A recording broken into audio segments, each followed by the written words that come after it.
네, 여러분 영화 어떻게 보셨습니까? 저는 이 영화를 2013년 개봉 당시에 그 아이맥스로 봤는데요. 당시에는 이 화려한 그래픽에 좀 이렇게 꽂혀가지고 그런 디테일들을 잘 못 봤던 것 같은데, 지금 보니까 굉장히 철학적이고 또 과학적이기도 한 여러 가지 문제들을 담고 있는 영화인 것 같습니다. 자, 오늘 이 영화에 대해서 훨씬 더 그 깊은 이야기를 해주실 심채경 박사님을 제가 소개해드리겠습니다. 박사님께서는 경희대학교 용영과학대학 우주과학과에서 박사학위를 취득하시고 현재는 한국천문연구원 선임연구원으로 일하고 계십니다. 그리고 또 저자이시기도 하죠. 천문학자는 별을 보지 않는다라는 굉장히 그 재밌는 제목의 책을 쓰시기도 하셨는데요. 저도 그 책을 굉장히 인상 깊게 읽었는데, 그러니까 그 천문학을 연구하는 천문학자로서의 그 박사님과 그다음에 또 어떤 비정규직 연구자로서의 또 박사님의 그 두 가지 모습이 또 어떻게 교차하고 또 어떻게 또 때로는 갈등하는지, 그런 이야기들이 너무 생생하게 담겨 있어가지고 굉장히 그 공감이 많이 가는 책이었습니다. 자, 그러면은 박사님을 무대로 모시겠습니다. 이렇게 황금 같은 주말 저녁을 여기서 함께 보내주시기로 결정하신 데 대해서 감사를 드립니다. 이 영화를 저도 여러 번 봤는데 볼 때마다 너무 사실 힘들어요. 보고 나면 지금 약간 또 심신이 너덜너덜해진 상태가 돼서 저는 그냥 앉아있기만 했는데 막 손에 막 자꾸 힘을 주게 되고 막 떨어질까봐 내가 긴장하게 되고 이런 경험을 매번 하게 되는 것 같아요. 이것만으로도 이 영화가 굉장히 훌륭한 영화라는 생각이 듭니다. 여러 번 반복해서 볼 가치가 충분히 있는 영화죠. 저는 이런 종류의, 이것도 SF라고 할 수 있겠죠. 우리 SF데이라는 행사에 꼭 아주 잘 맞는 영화였다고 생각하고요. 저는 이런 영화를 더 좋아합니다. 제가 안 좋아하는 영화는 이런 영화예요. 사실 저는 이제 SF 영화를 잘 보지 않는데요. 왜냐면 이런 영화가 저한테는 SF 영화라기보다는 전쟁 영화라는 생각이 듭니다. 누가 누구랑 싸우고 뭐 침략하러 가고 혹은 방어를 해야 되고 뭔가 자꾸 전쟁이나 싸움이 나고 누구한테 뭐 보복하려고 한다던가 그런 일들이 자꾸 일어나는 것 같아요. 그런 면에서 조금 어려운 영화예요, 저한테는.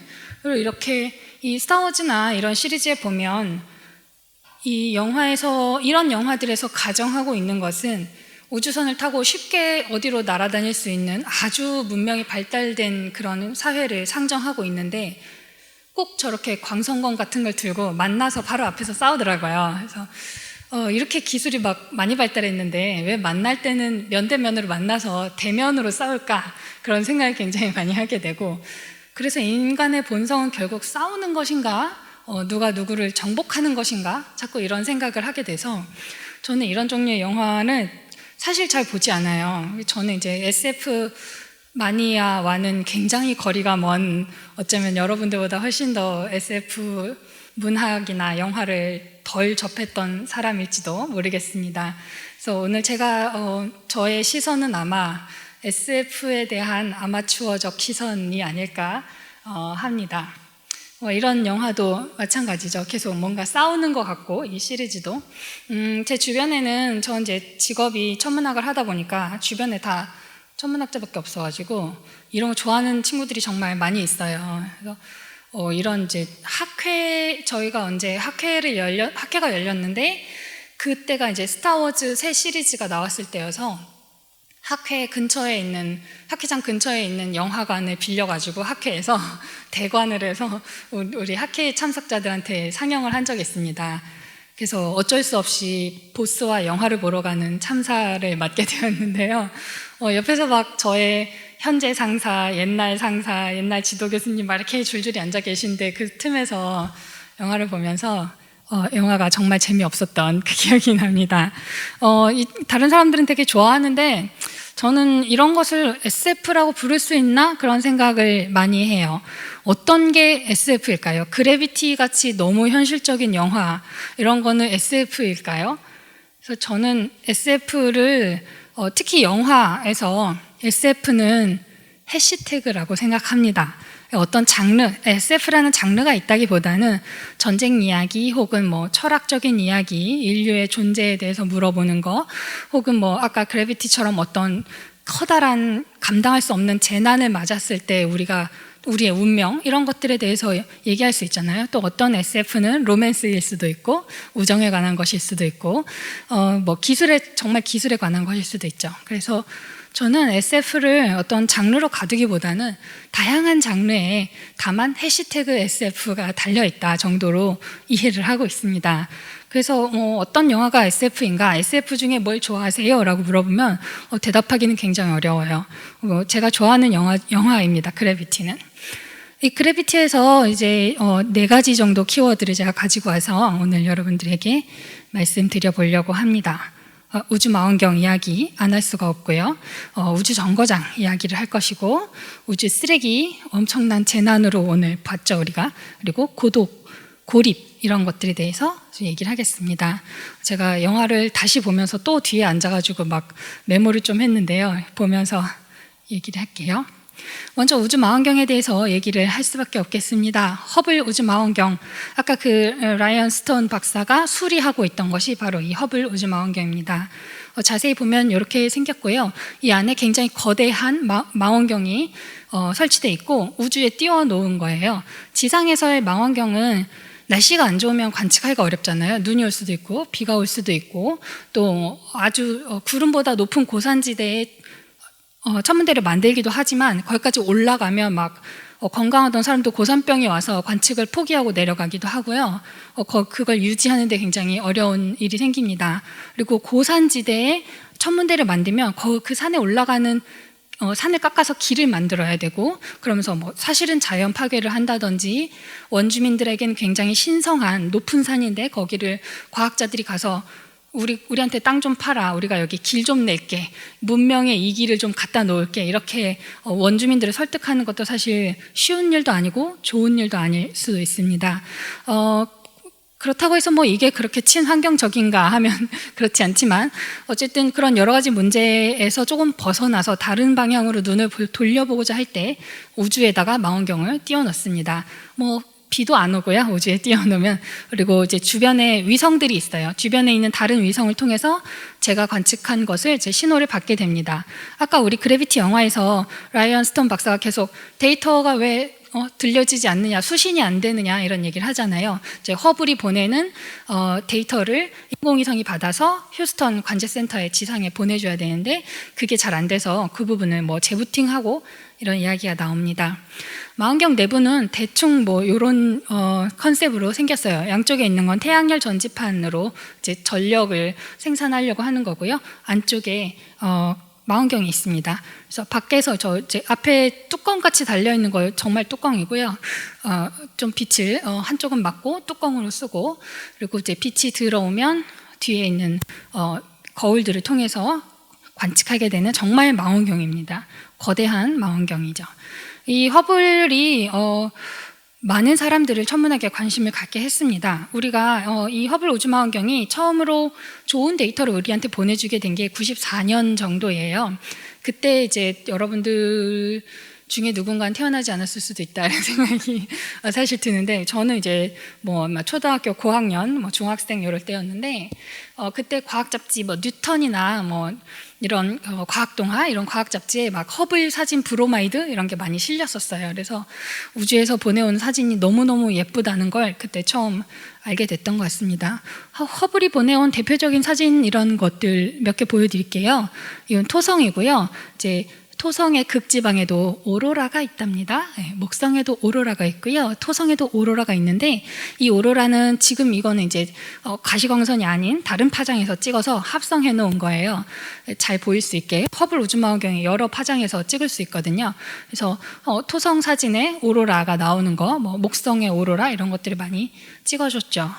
굉장히 선명한 사진 보내줬고, 우리가 성운들의 사진도 많이 봤습니다.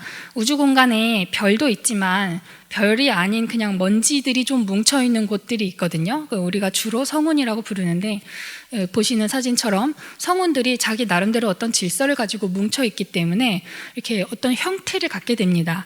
성운의 그 중간중간에 어두운 기둥같이 생긴 것들이 있는데 얘네들은 먼지예요. 이 작은 입자가 모여서 성운을 이루는데 그 중에 어느 부분에는 특별히 밀도가 높습니다. 그러면은 너무 어두워서 이제 먼지처럼 아주 어둡게 돼요. 그런 것들이 있고, 이렇게 성운이 좀 밀도가 높은 곳은 여기서 별이 새로 탄생하는 곳입니다. 그래서 이 왼쪽에 있는 이 사진은 이 생명이 탄생하는 것에 비유하는 그런 기사 같은 걸 많이 보실 수 있어요. 오른쪽에 있는 것은 유명한 성운들의 사진이고요. 허블이 이런 너무너무 예쁜 성운들의 사진을 이제 많이 90년대 중반 후반에 많이 보내줘서 정말 많은 사람들이 이 우주에서 온 첫 번째로 보는 이미지들에 완전히 푹 빠져 있었던 시기가 있었습니다. 얘네들은 사실 예쁘긴 한데 별이 죽어가고 있는 모습이 이 대부분이거든요. 별이 이제 죽은 다음에 뻥 터지면서 자기가 갖고 있던 것들을 밖으로 내보내고 있는 중인 사진들이 대부분입니다. 우리가 이제 별의 시체 사진을 보면서 와 예쁘다 이렇게 얘기하고 있었죠. 이 매혹적인 사진들을 막 브로마이드 이런 걸로 많이 상품을 만들었기 때문에 당시에 굉장히 핫 이슈였다고 기억합니다. 그렇게 다른 은하들의 사진도 이렇게 멋지게 찍어서 보내줬고요. 허블이 했던 가장 마지막에 이제 중요한 일을 했던 거는 허블 우주망원경을 가지고 우주에 아무것도 없는 곳을 관측했어요. 별도 없고 은하도 안 보이고 그냥 아무것도 없어 보이는 곳을 아주 오랫동안 관측을 했더니 이렇게 많은 은하들이 나온 거예요. 아무것도 없다고 생각하는 곳이었는데 거기를 아주 오랫동안 관측해서 아주 희미한 빛을 다 누적해놨더니 이렇게 많은 은하들이 있었어요. 그리고 이것을 좀 다른 지역으로 또 아무것도 없을 거라고 생각했던 지역에 옮겨보면 또 이런 사진들을 얻을 수가 있습니다. 그래서 우리를 둘러싸고 있는 이 우주가 생각보다 굉장히 수많은 별들, 은하들로 다 둘러싸여 있고 굉장히 꽉 차 있는 곳이구나. 우리는 아직 우리 주변의 우주에 대해서 굉장히 조금밖에 모르고 있구나. 이런 것들을 우리에게 알려줬던 계기를 마련했죠. 이제 허블 딥필드, 울트라 딥필드 이런 식의 프로젝트를 통해서 이런 관측을 많이 해서 보내줬습니다. 허블이 처음부터 좋은 성과를 보였던 것은 아니에요. 이제 제일 왼쪽에 있는 사진은 지상에서 관측했을 때 이렇게 보이는 건데, 제일 오른쪽에 이제 허블이 멀쩡한 상태였을 때 저렇게 예쁘게 보이는 겁니다. 완전히 공간 해상도가 완전히 다르죠. 형체를 알아볼 수 없었는데 큰 중심별과 주변에 있는 다른 별들까지 다 볼 수 있게 됐죠. 가운데 있는 게 허블을 처음 발사해서 우주에 딱 띄워놨을 때 얻은 이미지예요. 과학자들이 굉장히 실망을 했죠. 원래 제일 오른쪽 끝에 있는 이미지 같은 걸 하려고 했는데 띄워놓고 보니까 상이 너무 안 좋은 사진이 나온 거예요. 이미 우주에 보내놨는데 다시 짓거나 다시 이 거울을 교체하거나 하기에는 너무 어려운 일이 됩니다. 그래서 굉장히 실망했다가 나중에는 그러지 말고 사람을 보내서 얘를 좀 수리해보자. 커다란 주경은 좀 고치기가 어려운데 주경 주변에 있는 빛의 경로에 있는 다른 장비들을 좀 수선을 하거나 움직여서 좀 더 상을 좋게 만들어 보자라는 계획을 세웠고요. 그래서 이 허블 우주망원경을 수리하러 사람을 보내게 됩니다. 우주왕복선 보내서 허블 망원경까지 가서 영화 속에서 익스플로러한테 계속 얘기를 하죠. 익스플로러가 로봇 파일도 가지고 있고 익스플로러 호를 타고서 가서 이제 허블 망원경에 이것저것을 수리하고 다시 지구로 돌아오고 이런 일을 몇 차례 반복해서 고쳐놨습니다. 그래서 이제 제일 오른쪽에 보이시는 것처럼 좀 더 깨끗한 이미지들을 얻게 됐고, 그래서 많은 사람들이 천문학에 관심을 갖고 우주에 관심을 더 많이 갖게 되는 좋은 계기를 제공했습니다. 허블 먼저 보낸 다음에 지금 1990년도에 처음에 발사했다가 93년도, 97년도, 99, 2000년, 2009년까지 이렇게 5번의 수리를 했습니다. 각각 수리하러 갈 때마다 팀이 결정이 됐고 그 팀들의 배지를 이렇게 모아놓은 겁니다. 영화 속에서도 그 스톤 박사가 입고 있는 우주복에 저 새로운 영화 속에서 만든 가상의 로고가 패치가 옷에 붙어 있었어요. 이것 또한 굉장한 미션인 거죠. 이제 우주 비행사들 입장에서는 우주 정거장이 아닌 허블 망원, 우주 정거장에 비하면 허블은 사실 굉장히 작거든요. 우주 정거장은 굉장히 큰 건물인데 허블은 그것에 비하면 아주 작은 구조물이어서 접근하는 것도 쉽지 않고, 또 우주 공간을 떠다니면서 그 망원경의 밖에서 뭘 해야 되잖아요. 국제 우주 정거장에 가면 정거장 안에서 생활하면 되는데 이걸 수리할 때는 우주의 공간에 그냥 매달려서, 망원경에 매달려서 뭘 해야 되니까 굉장히 어려운 도전적인 과제였을 겁니다. 그래서 밖에서 정말 우주 공간에 그대로 노출된 상태에서 우주복을 입고 갖가지 수선을 수리를 하는 그런 일들을 해왔죠. 굉장한 일이었을 겁니다. 영화에서 이 미션이 STS-157이라고 라이언 스톤 박사가 얘기를 합니다. 실제로는 STS-135인 것 같아요. 125, 제 기억이 가물가물한데 마지막 미션이 STS-125 아니면 135번이었습니다. 그거에서 이 영화는 이제 그 다음에도 계속 허블을 썼다는 식으로 얘기하고 있어서 수리하러 몇 번 갔다는 식으로 가정하고 있기 때문에 그 번호를 약간 연결해서 다른 번호를 만들어서 굉장히 실제 있는 미션인 것처럼 표현을 잘 했던 것 같아요. 이제 요즘에 3D 프린터가 유행이어가지고 그 나사 허블 홈페이지에 들어가면 요거를 다운받으실 수가 있습니다. 그래서 여러분들 그 주변에 있는 메이커 센터나 아마 여기 교내에도 있을 거라고 생각되는데 메이커 센터에 가서 이거를 프린트를 이렇게 해보실 수가 있겠습니다. 다음 SF 데이 때는 아마 이런 실험을 해보셔도 되지 않을까. 3D 프린터로 가져와서 기념품을 나눠줄 수도 있을 것 같아요. 허블 말고도 우주 망원경이 조금 더 있었는데 태양을 관측하기도 하고 우주에서 우리가 관측은 많이 해왔는데요. 허블이 90년에 발사해서 지금 벌써 2022년이잖아요. 거의 30년을 넘게 활동을 했기 때문에 원래 계획보다 훨씬 더 오래 사용한 거고요. 그래서 차세대의 새로운 우주 망원경을 발사했습니다. 지금 이제 자기 자리에 잘 가서 잘 작동하고 있는 거를 최근 1년 사이에 확인했습니다. 좀 더 커진 것 같죠? 여기 밑에 이제 사람 2명이 서 있는데 저 노란색 전체가 거울입니다. 망원경의 거울이어서 굉장히 거대한 구조물을 우리가 우주 공간에 보냈죠. 이 우주 망원경의 이름은 JWST라고 부릅니다.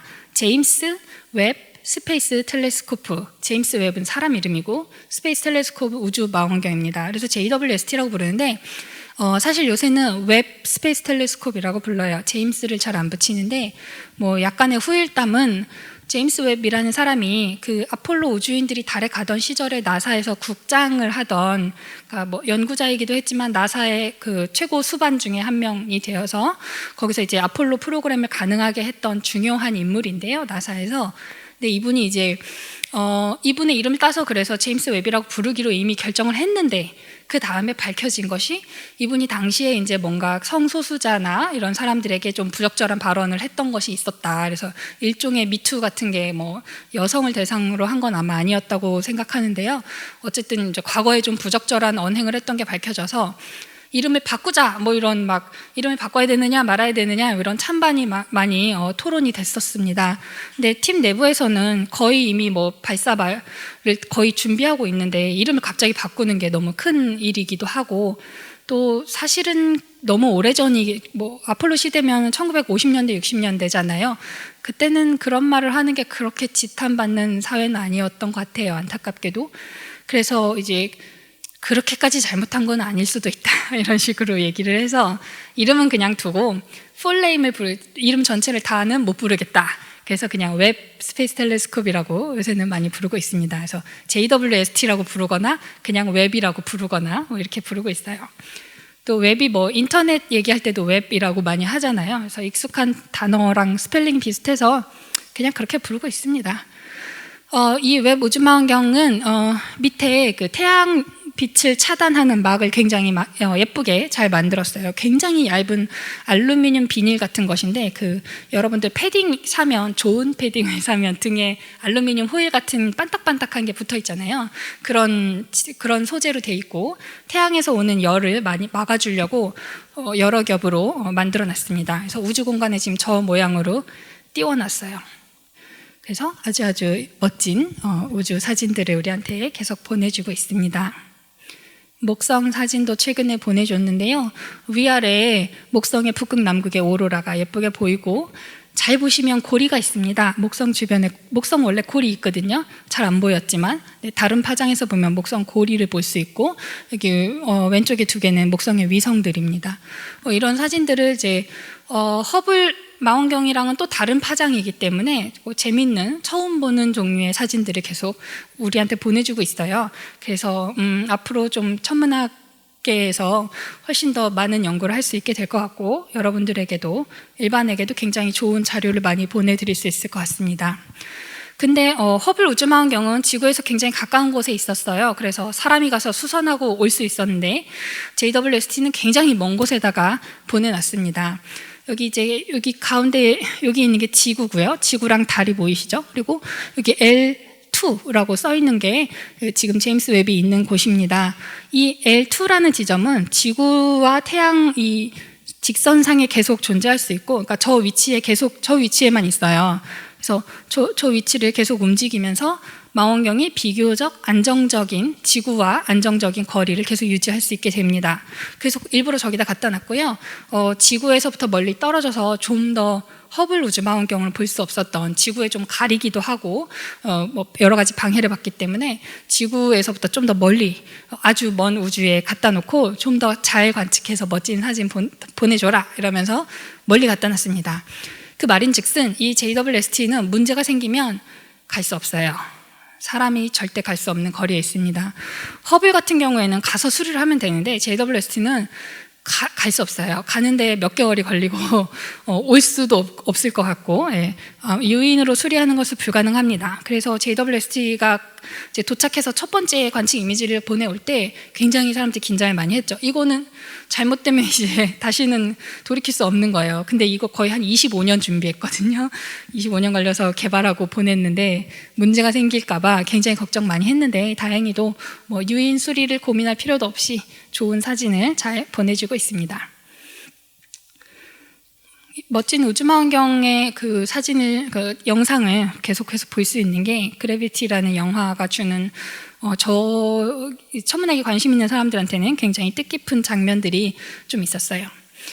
그리고 이제 이 라이언 스톤 박사가 허블 우주망원경을 수리하다가 이제 재난 사고를 당하면서 우주정거장으로 피신을 하려고 시도를 하죠. 우주정거장은 거의 뭐 축구장 크기 이상의 굉장히 거대한 건물을 지구 근처에 한 400km 정도 고도에 띄워놓은 것이고요. 이 안에 이제 이 우주정거장은 조립식이에요. 그래서 각 뭐 컨테이너 같이 생긴 모듈 하나씩 뭐 각 나라나 여러 기관에서 만들어서 하나씩 갖다가 붙여서 조립하는 식으로 사용하고 있습니다. 그리고 그 지구에서부터 우주정거장까지 왔다 갔다 할 때 쓸 수 있는 우주왕복선 소유즈가 이제 영화에 나왔죠. 소유즈호를 저기다가 잠깐 도킹해서 이제 주차를 해놓을 수 있고, 그걸 또 타고 내려올 수 있고, 이런 시스템을 갖추고 있습니다. 이 영화가 나오던 시점에만 해도 뭐 나사 아니면은 러시아에서 저런 우주왕복선을 보냈는데요. 요즘은 민간 기업이 우주왕복선을 보냅니다. 여러분들이 잘 알고 계시는 스페이스X에서 테슬라를 만드는 그 회사에서 그분의 다른 회사에서 우주왕복선 서비스를 지금 하고 있고요. 이제 민간 기업이 우주정거장까지 왔다 갔다 할 수 있는 그런 여행 상품을 내놓은 그런 상황입니다. 우주정거장에 굉장히 여러 가지 모듈이 있는데요. 그래서 이제 라이언 스톤 박사가 이 안에서 막 헤집고 다니면서 이 소유즈호가 주차된 곳까지 찾아가려고 계속 막 헤매고 다니죠. 가다 보면 중간에 이제 뭐 요리를 할 수 있는 공간이라든지 물이 팩에 들어있거든요. 그 뭐 설레임 아이스크림 이런 것처럼 물이 팩에 들어있어요.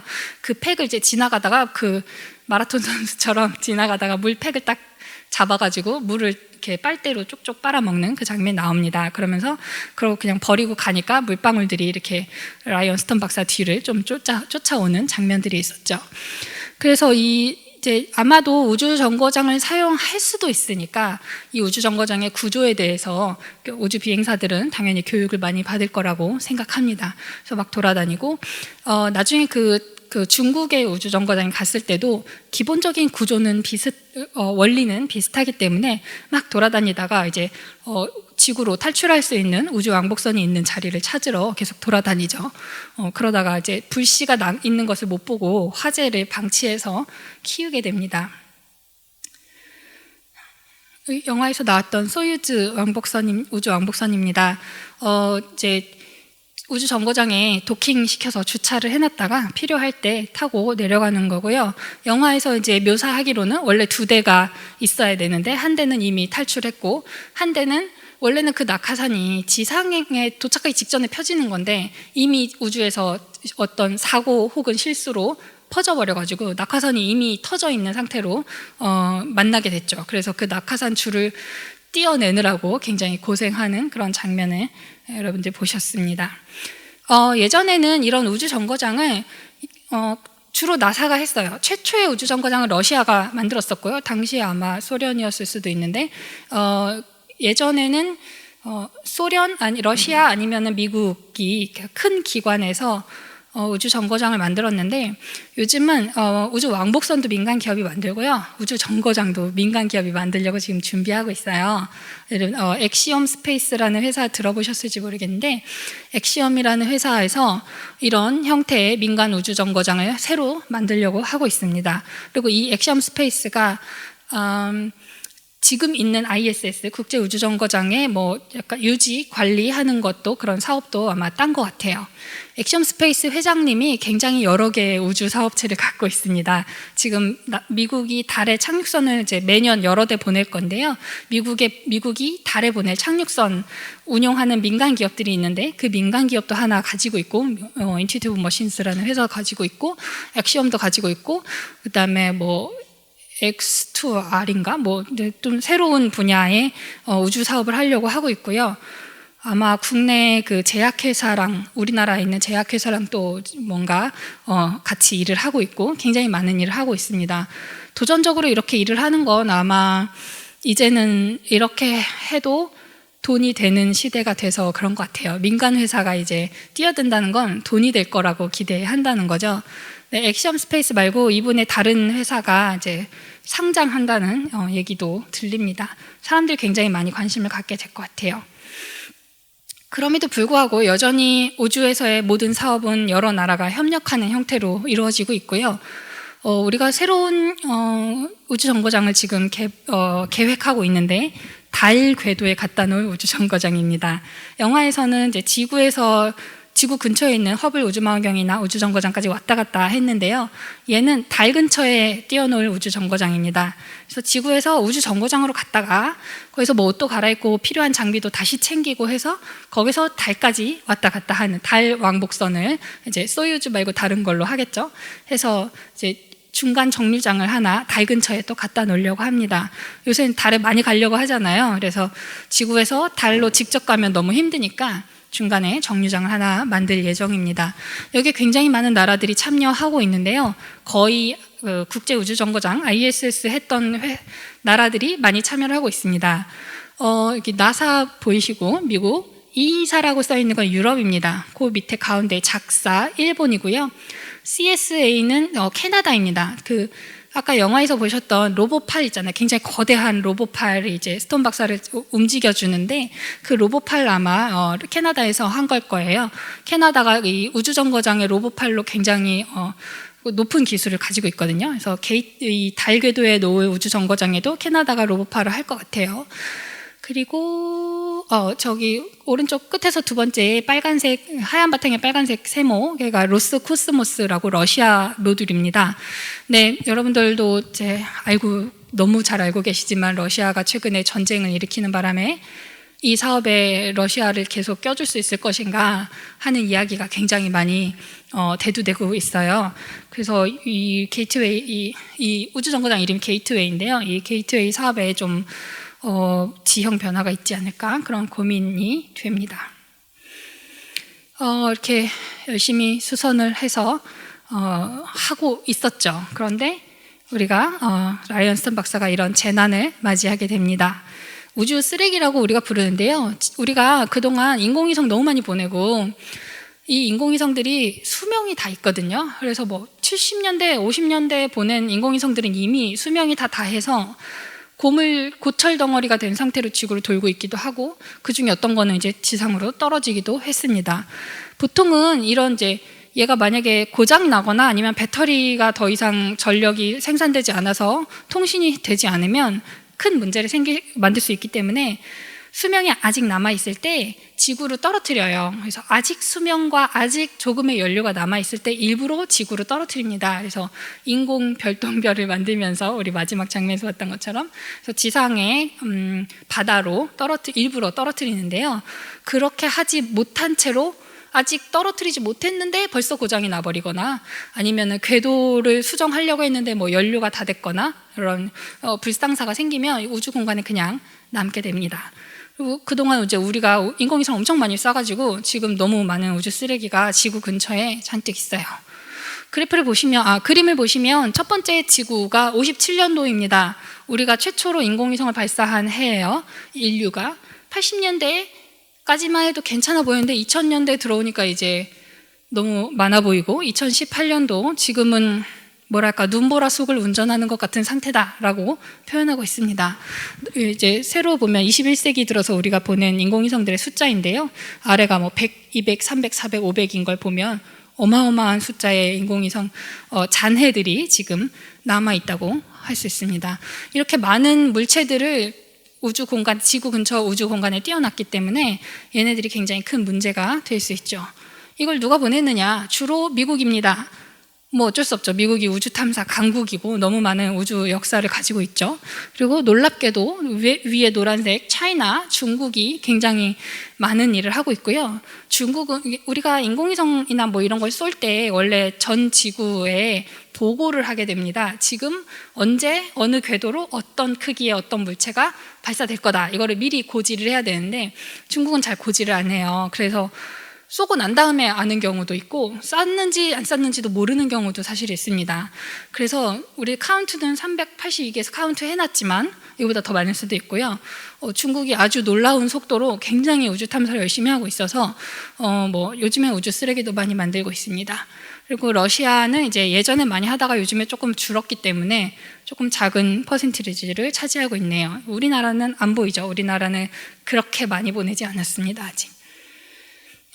중국이 열심히 막 보내고 있는데 아직 중국의 기술 수준이 이렇게 불균형해요. 그러니까 뭐 달에도 보내고 화성에도 보내고 막 했거든요. 근데 어떤 면에서는 아직 기술이 좀 낮은 분야가 있어요. 그래서 중국이 뭔가를 발사하고 나서 이 연료통, 이게 이제 로켓인데요. 우리의 그 인공위성이나 뭐 우주선 같은 걸 저기 꼭대기에 조그만한 삼각형에만 있고요. 나머지는 다 연료통이에요. 근데 이 첫 번째, 두 번째 연료통을 연료를 다 쓴 다음에 분리해서 버리거든요. 그리고 얘도 나중에 버려요. 다 쓴 다음에는.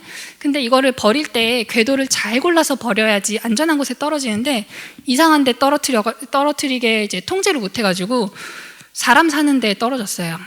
최근에.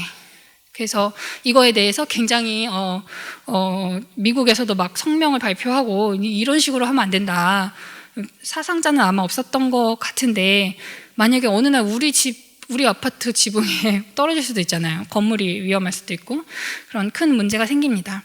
인공 별똥별을 이렇게 만든 것이 이제 트위터나 이런 SNS에 당시에 좀 올라왔었어요. 우리가 영화 마지막에서 본 거랑 똑같은 그 장면들이죠. 얘네들이 들어오다가 이제 불타면서 막 분해되면서 이렇게 해서 이제 뭐 인도 어디 동남아 쪽에 떨어졌습니다. 이걸 누가 해결해 줘야죠. 승리호가 와서 해결해 줘야 됩니다. 승리호는 이제 넷플릭스에 개봉한 영화인데 우리나라 영화고 제가 꽃님이 얘가 이제 영어 이름이 도로시, 한국 이름이 꽃님인데요. SF에서 우리말 그 이름이 나와가지고 너무 반갑게 봤습니다.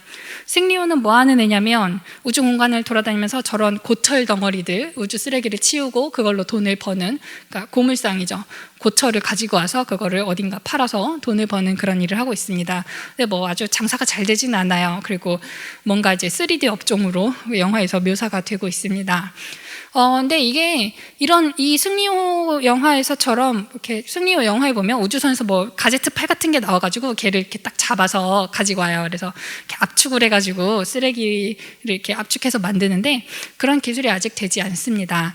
근데 이걸 누가 해야 될까요? 아까 그 표에 의하면 미국이 제일 많이 보냈어요. 그러면 미국이 치워야지. 자기가 늘어놓은 건 자기가 치워야 되지 않을까요?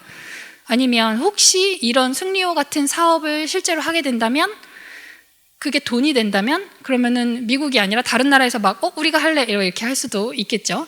이걸 누가 할 수 있는 권한이 있는가? 누가 해야 되는 책임이 있는가? 이런 문제가 이제 굉장히 큰 이슈로 대두되고 있습니다. 러시아에서 그 영화에도 나오는 사건인데요. 2009년도에 러시아에서 자기네 위성 이제 보낸 지 너무 오래돼가지고 작동 안 하는 위성을 미사일로 쏴서 폭발시켰어요.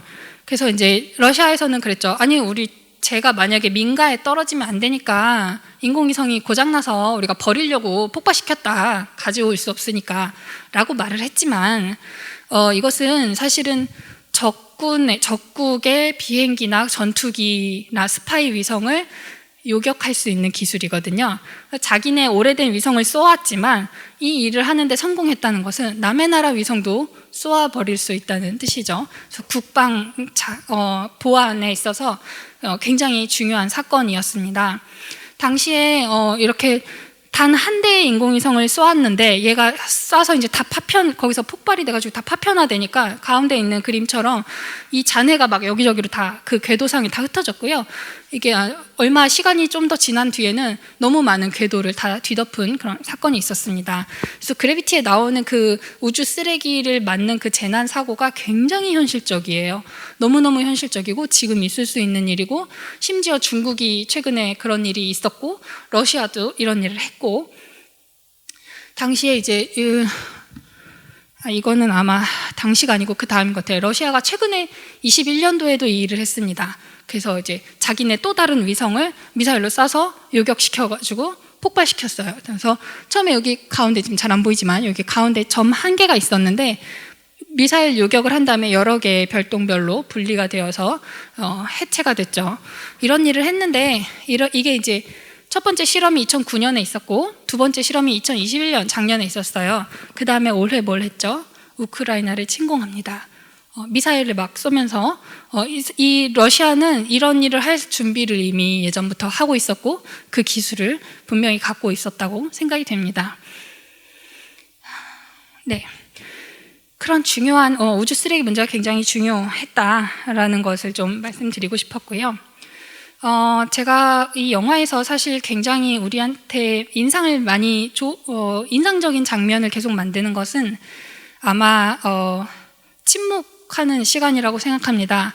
기억을 좀 되새겨 보면 마지막 순간에 그 소유주 안으로 호수에 빠졌을 때 물이 막 들어오면서 물에 잠기는 동안은 조용했다가 물에서 올라오면 다시 기계 소리가 들리고 이런 장면들이 나오죠. 그리고 초반에도 보면 이 산드라 블록 배우가 뭔가 정신을 잃거나 어떤 위기에 닥쳤을 때 갑자기 조용해지면서 영화관 전체가 조용해지는 그런 시간들이 있는데요. 실제로 우주에서는 소리가 전달되지 않기 때문에 매질이 없어서 소리가 전파되지 않기 때문에 뭘 해도 안 들려요.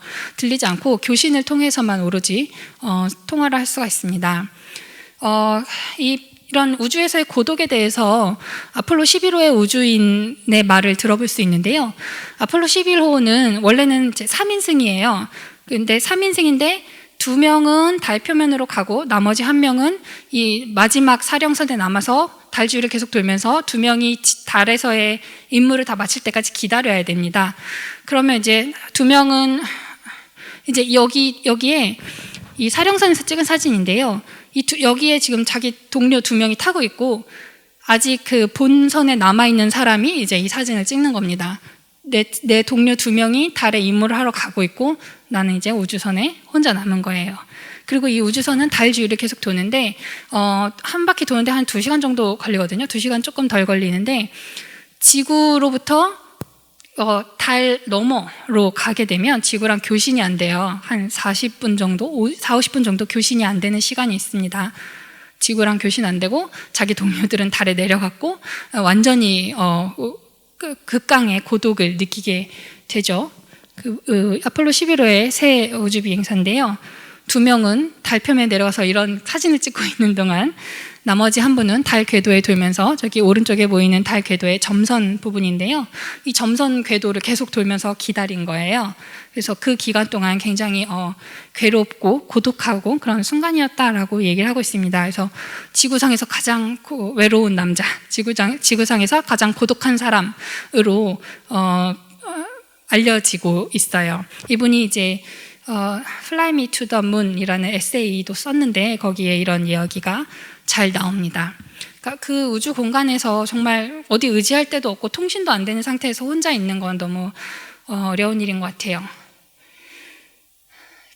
우리가 영화에서 보면 여러분들 이제 인식하셨는지 모르겠지만 지상의 관제센터랑 교신이 안 되고 있는데 계속 관제센터를 부릅니다. 휴스턴 인 블라인드 이렇게 계속 불러요. 휴스턴은 그 관제센터 이름이고요. 지역 이름이고 인 블라인드는 통신이 안 되고 있는 걸 알고 있지만 혹시 누가 들어줄까 싶어서 부른다는 뜻입니다. 그래서 휴스턴 인 블라인드 하면서 교신이 시작되면 내가 지금 교신은 끊겼는데 혹시 지구상에서 뭐 아마추어 통신이나 뭔가 누군가 신호를 듣고 있다면 알려달라. 그래서 내가 지금 휴스턴 인 블라인드를 계속 부르고 있으면 이 비상 상황이구나. 우주 비행사들이 비상 상황에 봉착했구나 라고 생각해서 빨리 어딘가에 나사 119 어디에 전화해야 될까요? 어딘가에 알려달라는 그런 뜻입니다. 인 블라인드는 이제 뭔가 제 눈을 원래 못 본다는 뜻이니까 가려진 상태에서 휴스턴 인 블라인드를 계속 외치고요. 혼자 있는데도 계속 나 뭘 하겠다, 버튼을 누르겠다, 어디 분리시키겠다 이런 말을 계속 하죠. 물론 영화니까 이제 대사를 계속 해야 될 것 같고 소리를 계속 채워야 될 것 같기도 하고 혼자 있는 동안에도 그렇게 원래 매뉴얼대로 나 지금 뭘 하겠다, 자기 하는 행동을 하나하나 다 보고해야 되는 그 매뉴얼을 계속 지키고 있는 겁니다. 그게 굉장히 안전에 도움이 되고요. 사실은 우주 비행사의 심리에 굉장히 도움이 된다고 해요. 내가 혼자 있지만 모르겠고 일단 휴스턴 인 블라인드를 계속 외치면서 나 지금 산소 포화도가 어떻고 난 어디에 도착했고 태양이 어디 방향에 있고 이 얘기를 계속하면서 내가 혼자 있다는 것을 좀 잊어보려고 하는 거죠. 이걸로 굉장히 거의 다큐멘터리처럼 만든 영화가 있습니다. 퍼스트맨이라는 영화인데요. 이 아폴로 11호 우주 비행사의 이야기인데 정말 너무 다큐멘터리 같고 너무 재미없어요. 굉장히 괴로워요. 우리가 그래비티를 봤을 때보다 더 괴롭고 더 스펙타클한 면은 별로 없고 계속 그 괴로운 그 상황, 막 자기 헬멧을 썼는데 자기 숨소리만 들리는 그 상황, 이런 것들이 영화에서 굉장히 많이 묘사가 됩니다. 우주에서 미션을 한 임무를 수행한다는 것의 그 괴로움에 대한 그런 영화인 것 같고요. 김중혁 작가의 소설가 김중혁 작가의 책 중에 나는 농담이다라는 책이 있는데요. 거기에 보면 우주 비행사가 나와요. 그 책은 SF로 분류되지 않는 소설이지만 거기에 우주 비행사가 나오는데 이 우주 비행사가 우주로 나갔다가 교신이 끊어집니다. 아무도 자기 교신을 들어주지 않는데 이제 혼자 마치 그 영화 마션의 마크 와트니처럼 혼자서 계속 교신을 아무도 들어주지 않는 교신을 남기면서 산소 게이지가 점점 줄어드는 걸 보면서 혼자 교신하는 내용이 그런 그 책에 나오는데요. 굉장히 생각이 많이 나더라고요. 이 영화 제가 정말 제일 좋아하는 영화이자 제일 싫어하는 영화입니다. 보고 나면 너무 힘들어서요. 영화 중간에 이제 안전하게 돌아왔을 때 막 우주복을 다 벗어버리고 이런 자세를 취하는 장면 기억나실 겁니다. 이건 아마도 이렇게 혼자 이런 포즈를 취하게 되는데 이게 아마 그 엄마 뱃속에 있는 태아의 모습처럼 연출을 일부러 아마 그렇게 하지 않았나 싶어요. 우주 공간에서 굉장히 고난을 겪었고 이제 좀 약간 편안한 상태, 그리고 좀 괴로움을 잊고 다시 태어날 수 있는 상태로 만들려고 한 게 아닌가 싶습니다. 그리고 영화의 마지막은 이렇게 끝을 나게 되죠. 물가에 도착합니다. 큰 바다도 아니고 사실 굉장히 좁은 호수였는데 운 좋게도 호수에 도착을 하죠. 만약에 땅에 착륙했으면 죽었거든요. 그냥 부딪혀서 충돌해서 죽었을 텐데 다행히 물에 착륙을 해서 죽을 뻔했지만 어쨌든 수영을 잘해서 헤쳐나와서 나옵니다. 나와가지고 이 물 밖으로 자기 몸을 꺼내려고 하는데 자꾸 실패를 하죠. 왜냐하면 무중력 상태에 있었기 때문에. 무중력 상태에서는 좀만 밀면은 휘잉 하고 뒤로 날아갈 수가 있는데 여기서 아무리 밀어도 내 몸이 올라오지 않는 거죠. 우주 공간에 있다가 와서 이 그래비티, 중력을 느끼면서 감사해하고 그런 장면입니다. 정말 힘겹게 몸을 일으켜서 걸어 나오는 걸로 이 영화가 끝을 맺게 되는데요. 이 아까 그 탯줄처럼 그 태아처럼 묘사된 장면과 이 장면이 이렇게 결합이 된 것처럼 느껴지면서 우리가 다시 태어나는 것을 얘기한 것이 아닐까? 이런 생각을 할 수도 있을 것 같아요. 영화에서 가정한 것은 그 우주 쓰레기 폭풍 때문에 거의 모든 인공위성이 다 이제 연락이 안 된다, 다 파괴됐다고 대사에 표현이 되잖아요. 그렇다면 우리가 굉장히 많은 가정에 아까 페이스북을 못 한다고 했는데 인터넷이 끊기게 되고 GPS가 안 잡히게 되고 내비게이션을 쓸 수가 없고 핸드폰에 시계나 내 위치가 뜨지 않게 됩니다. 근데 그게 그냥 잠깐 해서 수리할 수 있는 게 아니라 인공위성이 다 파괴됐으면 걔네들을 다시 복구하는데 우리 인류는 인공위성들을 다시 다 복구하는데 아주 긴 시간을 빨라봤자 한 5년, 10년 이상을 그런 인터넷도 안 되고 우주에 있는 어떤 위성과도 통신이 안 되는 상태로 살아야 돼요. 만약에 완전히 다 파괴됐다면 마치 문명이 별로 없었던 시절인 것처럼 인터넷이나 통신이 잘 안 됐던 시절로 다시 되돌아가는 걸 수도 있죠. 그래서 인류가 다시 태어나는 걸 얘기하는 것인가 싶기도 하고 또 한편으로는 우리 지구상에서 생명이 물에서 시작했잖아요. 바다에서 생명이 시작되어서 무트로 올라오면서 우리가 진화해서 인간이 되었는데 그런 것을 생각하라는 건가? 이런 생각을 해봤습니다. 그 교신할 때, 그러니까 우리가 이렇게 혼자 있고 혼자 살아남았고 이 이제 앞으로 어떤 지구상에서의 여행을 또 두 번째 삶에 해당하는 여행을 이제 해나가야 되는데 그래도 이 사람이 마지막에 거의 자살하려고 하잖아요. 사실은 산소를 다 빼버리면서 그냥 죽으려고 하다가 그래도 마지막 순간에 용기를 내는 게 어떤 아마추어 통신사랑 우연히 통신을 하게 되면서 지구의 소리를 듣게 된 장면이 나옵니다. 그래서 아닌강 이러면서 그 누군가와 통신을 하게 되죠. 근데 그분은 영어를 못하고 이 사람은 그 나라 말을 못하니까 서로 이제 대화는 할 수 없지만 같이 개 짖는 소리를 같이 흉내낸다던가 아기가 우는 소리를 함께 듣는다던가 하면서 굉장히 여러 가지 생각을 하게 될 텐데요. 이제 이 영화의 스핀오프 식으로 이 안인강에 대한 영화가 또 있어요. 이렇게 단편 영화인데 한 7분 정도 되는 단편 영화이고 DVD를 사면 아마 같이 껴서 주는 영화인 것 같은데요. 유튜브에 다 있다고 합니다. 보면 이 안인강 가크인데 원래 통신이 안 좋아서 안인강으로 들렸는데요. 안인강은 그린랜드 어딘가에 사는 이누이트 같은 그런 사람인데 아주 그냥 눈 벌판에 가족과 함께 고립이 되어 있는 상태고 자기 개는 아프고 그래서 이 개가 너무 고통스러워하니까 얘를 보내줘야 되는데 이게 얘를 이제 안락사시키기가 자기 손으로 안락사시켜야 되면 너무 괴롭고 이런 그 비하인드 스토리를 갖고 있다고 하더라고요. 그래서 그 사람의 입장에서도 그 눈으로 덮인 벌판에서 그렇게 괴로운 상황에 처했는데 어디에선가 메이데이가 무슨 말인지 몰랐지만 메이데이가 들려오면서 바깥 세상에 있는 누군가와 통신을 해보는 것이 이 사람한테도 굉장히 중요한 신호였지만 그 안인강에게도 누군가와 어떤 대화라도 한다는 것이 굉장히 중요한 교신이었을 거라는 생각을 하게 됩니다. 이거는 이제 이 쿠아론 감독의 아들 쿠아론 감독이 단편 영화로 만들었다고 하더라고요. 그것도 재미있는 또 다른 생각할 거리인 것 같습니다. 네, 제가 하려고 했던 얘기를 거의 다 한 것 같고요. 그리고 여기에 영화는 거의 80%가 CG로 만들었다고 하고요. 도대체 어떻게 촬영했나 너무 궁금하잖아요, 사실. 네, 거의 대부분이 컴퓨터 그래픽이고 배우 몸에 와이어를 다는데 와이어를 여러 개를 달아서, 그러니까 보통 우리가 이제 그 메이킹 필름 같은 데 보면 허리나 이런 데 와이어를 매달잖아요. 근데 몸에 여러 군데 와이어를 여러 개 달아서 이렇게 조절하면서 마치 우주 공간에 떠 있는 것처럼 촬영을 했다고 하더라고요. 이 영화에 배우는 몇 명 나왔을까요? 2명. 네, 2명 나왔고 자꾸 이렇게 더 커지죠. 더 커지는 이유는 처음에 이제 그 허블 망원경 수리할 때 등장했던 그 동료 우주 비행사랑 ISS에 도착했을 때 거기 이미 죽어있던 비행사랑 이렇게 나오는데 그분들은 배우는 아니고요.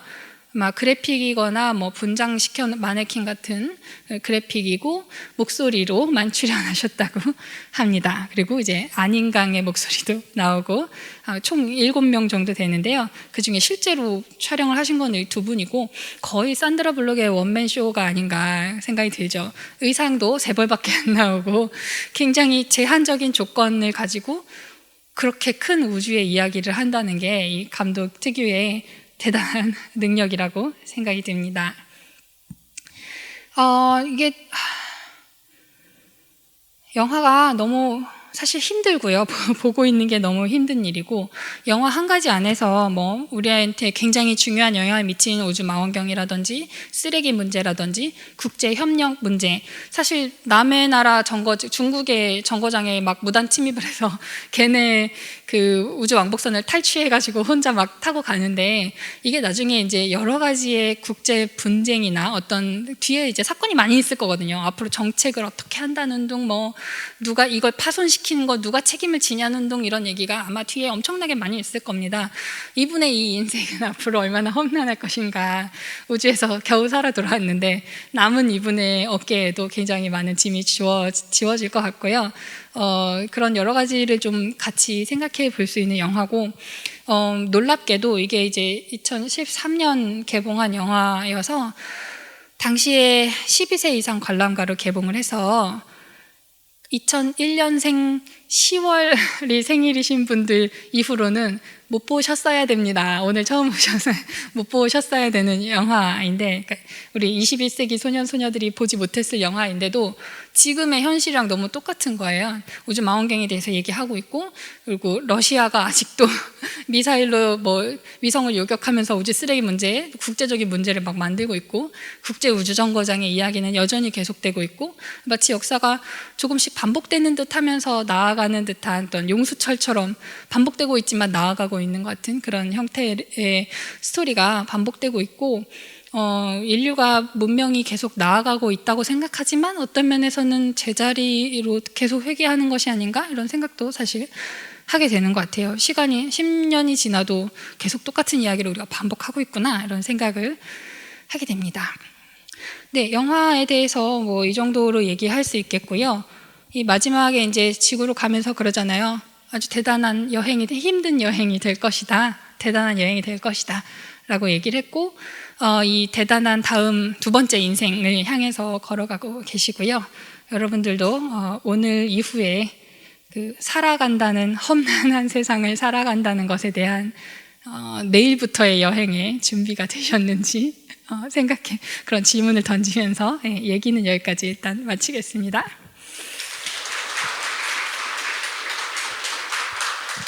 네, 혹시 뭐 좀 같이 나누고 싶은 얘기가 있으시거나 뭐 질문을 주셔도 좋고요. 저한테 뭐 영화랑 상관없는 얘기를 여쭤보셔도 좋고 사실은 이제 얘기를 하면서 중간중간에 이제 여러분들과 좀 이렇게 같이 토론을 하고 싶었는데 너무 정신없으실 것 같아서 일단 제가 말을 했습니다. 혹시 좀 같이 이야기 나눠주실 분들 있으면 같이 좀 얘기를 해보면 좋겠네요. 네, 여기 앞에 앉아 계신 분 마이크 전해주세요. 아, 네. 이쪽이죠? 네, 잘 들립니다. 네, 말씀해 주신 거 잘 들었고요. 처음에 허블 망원경이랑 웬 망원경인가요? 네. 그거 말씀하실 때 허블 망원경 후속으로 웬 망원경이 나왔다고 하셨는데 또 둘이 주로 관측하는 파장대는 또 다르다고 하셨어요. 그럼 네. 혹시 그러면 외부로 넘어가면서 주로 관측하는 파장대가 바뀐 이유에 대해서 혹시 알고 계신가요? 웹은 적외선을 조금 더 많이 보고요. 뭐 겹치는 파장도 있는데요. 웹은 더 넓게 보고 있어서 적외선 쪽을 조금 더 많이 보고 있고 허블은 굉장히 좁은 파장대만 일부 관측을 했는데 웹은 훨씬 더 많이 관측을 할 수 있고, 그리고 분광 성능도 훨씬 좋습니다. 그래서 스펙트럼 성능이 좋아서 최근에 그 제임스 웹 망원경의 그 초기 관측 자료 중에 외계 행성의 대기를 스펙트럼 관측한 게 있어요. 굉장히 멀리 있어서 아주 희미한 천체인데 걔 빛을 분해를 해서 분광까지 얻을 수 있는 정도의 집광 능력과 분광 성능과 이런 것들을 모두 갖춘 상태입니다. 그래서 기대를 많이 하고 있어요. 네, 답이 되셨을까요? 네, 저기 뒤쪽에 마이크 전달해 주실 수 있나요? 네.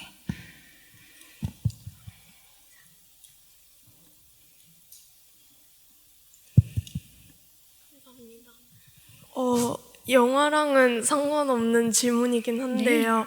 제가 이제 최근에 천문 쪽에 관심이 생긴 고등학생입니다. 그래서 저처럼 천문 쪽으로 진로를 희망하는 고등학생들에게 조언을 해주신다면 어떤 조언을 해주실 건가요?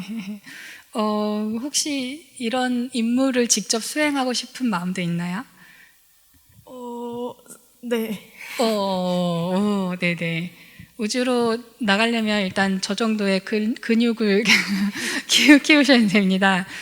천문학자들은 이 정도의 근육을 갖고 있지 않아요. 우리는 뱃살이나 뭐 이런 걸 주로 갖고 있고요. 천문학을 하는 사람들은 이제 여러 가지 종류가 사실 있는데요. 저희 안에서도 좀 종류가 있는데 정말 연구만 하는 사람들도 있고요. 관측 기기나 이런 뭐 허블 우주망원경이라든지 이런 큰 관측 기기들을 직접 개발하는 일종의 엔지니어들이 있습니다. 그리고 이 우주 망원경이나 인공위성들을 하늘에 정해진 궤도에 올리기 위해서 궤도를 계산하거나 발사할 때 로켓이 굉장히 정교하게 잘 가야지 그 궤도에 도착하는데 로켓이 중간에 약간 비틀비틀 해버리면 완전히 엉뚱한 데로 보내게 되잖아요. 그런 것들을 계산하고 실제로 엔진을 만들고 이러는 사람들까지 사실 굉장히 다양한 사람들이 천문학 분야에서 일을 하고 있어요. 그리고 우주 비행사들은 천문학자라기보다는 거의 탐험가에 가까운 분들이고요. 초기에는 이제 주로 뭐 공군 조종사들이 군인들이 많이 했고, 요즘에는 좀 더 민간인들이 하고 있긴 한데, 아주 신체적으로나 정신적으로나 또 학문적으로나 좀 뛰어난 사람들이 있어야 됩니다. 여러 가지 다양한 분야가 있는데요. 공통점이 사실 있다면 만약에 천문학이나 뭐 이런 항공우주공학 이런 걸 하겠다라고 마음먹는 순간 여러분의 20대를 대학원에서 보내야 되는 그런 안타까운 일이 있습니다.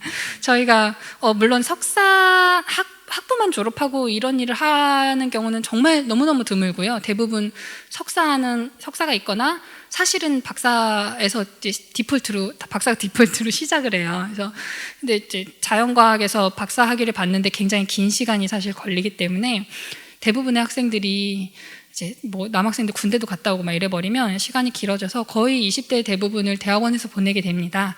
저는 사실은 그게 제일 큰 장애물이라고 생각해요. 그러니까 뭐 수학, 과학 잘해 못해 뭐 이런 거보다도 더 내가 20대에 그 엄청나게 많은 시간을 대학원이라는 너무 한정된 공간 안에서 누가 뭐 인정해 주지 않을 수도 있고 칭찬해 주지 않을 수도 있는데 그 시간을 충분히 투자해도 괜찮은가 나는?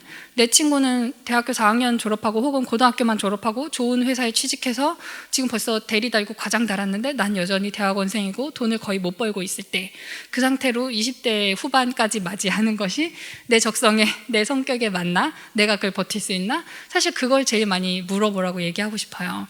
그게 이제 공부를 오래 할 수밖에 없는 상황에 있는 사람들의 굉장히 어려운 점이고요. 사실 이제 요즘에는 공무원 시험 같은 거 굉장히 오래 공부하시는 분들 계셔서 아마 그런 심정을 다른 분들도 많이 이해하고 계실 거라고 생각이 드는데요. 조금 이제 시작하기까지 너무 긴 시간을 투자해야 되는, 근데 투자하고 나서 박사 딱 되잖아요. 그러면 자, 박사가 됐으니까 지금부터 네가 뭘 할 수 있어 이게 아니라 너 박사했어? 이제 시작이야 거든요. 그래서 그런 것들이 내 적성에 맞는지를 내가 견딜 수 있나? 이거를 사실 제일 많이 자기 자신을 탐구를 많이 하시기를 저는 추천드립니다. 그리고 수학과학이나 뭐 이공계 과목을 잘 못한다, 혹은 이런 국제 협력해야 되는데 영어를 잘 못한다, 저는 그건 괜찮다고 얘기하고 싶어요. 물론 대학에 입학할 때 뭐 커트라인을 넘어야 되는 어떤 어려움은 있지만 일단 천문학 하는데 발 들이고 나면 그 다음에 배울 수 있어요. 다 배울 수 있어요. 대학원 다니는 동안 혹은 하고 나서 초창기에 수학, 과학, 뭐 필요한 뭐 화학, 뭐 컴퓨터 코딩 다 배울 수 있고요. 또 과학자들은 팀을 이루어서 일을 하기 때문에 내가 수학을 잘하고 이 친구는 코딩을 잘하고 뭐 저 친구는 관측을 잘하고 뭐 이런 사람들이 모여서 팀을 이루면 이렇게 드림팀을 만들면 돼요. 내가 모든 걸 다 잘할 필요는 전혀 없어요. 그래서 처음에 진입할 때 조금 어려워 보이긴 하지만 사실은 잘 버티고 있으면 누구나 잘 할 수 있다. 다만 버틸 수 있느냐가 좀 중요하다라고 저는 돌이켜보면 그게 제일 어려웠다고 생각이 들어서 그렇게 좀 추천을 해드리고 싶습니다. 감사합니다. 네, 고맙습니다. 여기 앞쪽에 마이크 전달해 주시겠어요?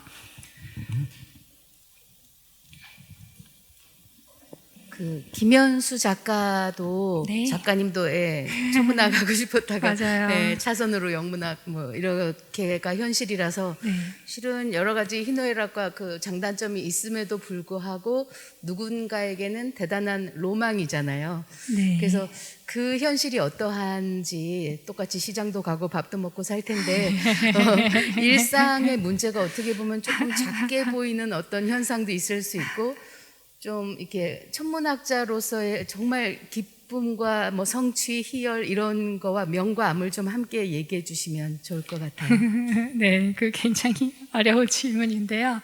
김연수 작가님은 그래서 천문학과 영문학 중에 영문학을 고르신다면 인생이 어떠신지를 좀 물어보고 싶긴 해요. 영어 영문학도 사실 완전히 실용적인 학문은 사실 아니잖아요. 이제 문학을 공부해서 물론 그분은 작가가 되셨지만 문학만 공부해서 할 수 있는 직업이 사실 많지가 않고 또 영어 영문학에서 영어를 공부하면 뭐 통역이나 번역이나 이런 걸 할 수도 있지만 거기도 아마 뭐 저희랑 비슷할 것 같은데 일단 천문학자로서 제가 느끼는 거는요. 저희 굉장히 좁은 문이거든요. 엄청나게 좁은 문이에요. 정말 제 전공 분야는 뭐 10년에 한 명 뽑을 수도 있고 뭐 갑자기 1년에 2명씩 뭐 작년에도 1명 뽑더니 올해 또 뽑아 막 이럴 수도 있고 뭐 10년, 20년 동안 1명밖에 안 뽑았을 수도 있고 그런 편차가 되게 크고 굉장히 좁은 문인데 그런 반면에 도전하는 사람도 사실 많지 않아서 좁은 문에 적은 수의 사람들이 서서 적당한 경쟁률이 형성되어 있습니다.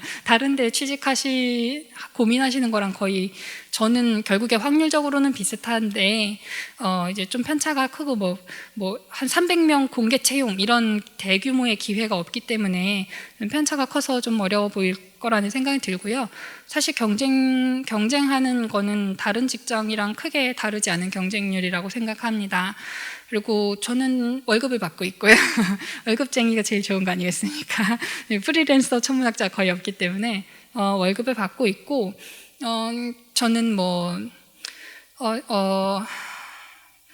좋은 점은 저는 이 천문학 좋아하는 되게 이상한 그 스타트렉 좋아하고 스타워즈 좋아하고 자꾸 뭐 밥 먹다가 말고 갑자기 뭐 이런 그래비티나 이런 영화 보면 막 영화 속의 장면에 대해서 막 이렇게 꼬투리를 잡으면서 막 얘기를 하기도 하고 뭐 우주에 다른 생명체가 있을까 이런 얘기를 한번 시작하면 막 끝이 안 나요. 그런 이상한 사람들이 있는데 그 이상한 사람들이랑 같이 일을 하는 게 저는 너무 좋아요. 사실 그 사람들이랑 좀 친해지고 싶었고 그 사람들이랑 가장 친해지는 방법은 내가 그 동료가 되는 것이다라고 생각을 해서 그래서 천문학을 하고 있기 때문에 주변에 제가 좋아하는 그 이상한 사람들이 너무 많아서 제가 좋아하는 이상한 사람들에 둘러싸여서 일하고 있는 건 굉장히 행복한 환경입니다.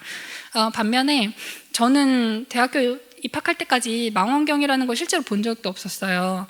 그 천문학에 대해서 크게 관심을 갖지도 않았었고 그냥 정말 어쩌다 보니까 천문학을 하게 됐는데 입학했더니 저처럼 정말 천문학 별 생각 없이 그냥 어쩌다 보니까 온 애들도 있고 어떤 친구들은 초등학교 때부터 망원경이 집에 있었거나 자기가 망원경을 실제로 설계해서 렌즈 깎아서 망원경을 만들어 보거나 뭐 이런 경험을 했던 친구들이 있는 거예요. 그래서 처음에 진입할 때 굉장히 그 편차가 컸어요. 그래서 저 같은 사람들이 이제 좀 약간 주눅 들어가지고 나는 천문학에 대해서 아무것도 모르고 망원경에 대해서 아무것도 모르는데 내 친구들 중에는 너무 이미 전문가들이 막 포진해 있는 거예요. 그런 것이 처음에 좀 진입할 때 어려웠고요. 제가 이제 제 나름대로 그걸 극복한 거는 나도 어딘가 쓸 때가 있겠지 뭐 나의 쓸모가 어딘가 있겠지라고 생각을 했고, 저라는 이렇게 신기하게 생긴 어떤 퍼즐을 딱 맞는 자리에 어디에 나를 갖다 놓으면 내가 잘 맞을까를 굉장히 많이 탐구를 했고, 제가 할 수 있는 일을 찾아서 제가 할 수 있는 일을 오늘 할 수 있는 일을 오늘 하고, 그러면서 여기 사회에 잘 적응했다고 저는 생각하고 있습니다. 그래서 아까도 이제 중고등학생들에게 답변이 우리가 팀을 이루어서 일하기 때문에 한 사람이 모든 걸 다 못해도 잘하지 않아도 상관없다라고 말씀드리는 게 결국에 저의 경험담이고요.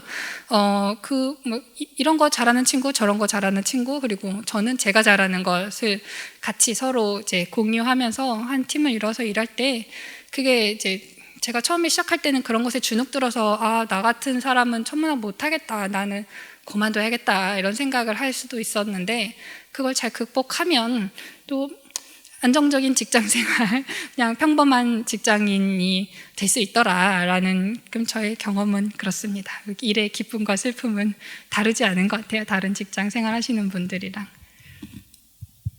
네, 그 옆자리에 전달해 주세요. 네, 안녕하세요. 저는 평소에도 천문학 얘기를 들으면 재밌다고 생각을 했고, 또 오늘 박사님의 강연을 들으면서 좀 더 천문학에 대해서 알아가고 싶다는 생각이 들었어요. 네. 그래서 이제 저 같은 일반 대중 입장에서 천문학을 접하거나 즐길 수 있는 방법이 있다면 뭐가 있는지, 그리고 관련을 해서 천문학 입문서라든지 박사님의 책을 비롯해서 추천해 주실 책이 있다면 말씀해 주시면 감사하겠습니다. 네, 만약에 좀 진지하게 천문학을 배워보고 싶다면 과학은 쉽지 않아요. 과학은 쉽지 않고 원래 어렵고요. 교과서로 어렵게 그냥 배우시면 돼요. 쉽게 배울 생각 같은 거 하지 쉽지 않아요. 과학을 쉽게 배우는 건 전 사기라고 생각합니다. 과학은 원래 어렵고요. 어려운 거를 계속 파고들면서 배우는 것 그 과정 자체도 과학적인 사고이기 때문에 과학은 저는 쉽지 않고 어렵다고 생각하고, 근데 이제 그냥 일반 정말 난 천문학자 될 거야 이게 아니라 그냥 일반적인 것에 관심이 많이 있다면 사실은 가장 좋은 게 SF라는 장르가 있잖아요. SF가 항상 과학적이진 않아요. 과학적인 사실이 다 들어맞진 않고 이 영화에도 몇 가지 오류가 있습니다. 하지만 그거를 오류가 있는지 없는지를 발견할 수 있는가, 또 우리가 인류가 정말 달에 갔나 이런 음모론 같은 게 있잖아요. 그 음모론이 그거 그냥 음모론이야 라고 하고 치부해 버리는 게 아니라, 쟤는 왜 음모론이라고 하지? 저 음모론이 왜 거짓이 아니라 사실이라고 얘기하는 거지? 이런 거를 좀 파고들어 보면 그게 재미있을 것 같아요. 그래서 정말 실생활에서 쉽게 얘기할 수 있는 주제로부터 하나씩 탐구해 가는 건데요. 그러니까 음모론 같은 거를 그냥 그냥 나돌아다니는 쓸데없는 얘기 이런 게 아니라 음모론을 저 사람은 왜 저렇게 주장하지? 과학자는 왜 그게 아니라고 말하지? 그 근거는 뭐지? 이런 것들을 가지치면서 가면 그게 저는 과학에 관심을 갖는 첫 번째 스텝이라고 생각하고요. 예를 들어서 아까 보여드린 제임스 웹 망원경이 우리에게 보내온 사진들, 이거 어느 파장이지? 이거 색깔 진짜 색깔인가? 눈으로 볼 때 색깔이랑 똑같나? 아니면 다른 파장 가색으로 합성한 건가? 이런 것들을 좀 찾아보시면 사실 정보가 다 있긴 있거든요. 근데 그런 것들을 누가 이렇게 잘 정리해 놓지는 않아서 그걸 자기가 이렇게 찾아봐야 되는데, 그걸 찾아보는 과정에서 굉장히 여러 가지의 과학자들이 사고하는 방법, 과학적인 결과를 해석하는 방법을 좀 터득할 수 있는 좋은 기회라고 저는 생각이 되고요. 이런 SF 문학이나 이런 거 보실 때에도 이게 실제로 가능할까? 어디까지 가능할까? 이런 것들을 생각해 보시면서 보시면, 그러니까 그래비티 같은 경우도 만약에 기회가 된다면 다시 보시면서 인터넷 좀 찾아보고 그래비티 오류 이런 거 찾아보시고 또 그래비티 이 장면 찾아보고 하면서 그렇게 관심을 가져가는 건 좋을 것 같아요. 감사합니다. 네, 그 뒤에 맨 뒤에 가운데에 아까 손을 들어주셨는데요. 뒤에 계신 분 하고 여기로 내려올게요. 네, 저기 하얀색, 검은색 줄무늬 티셔츠 입으신 분.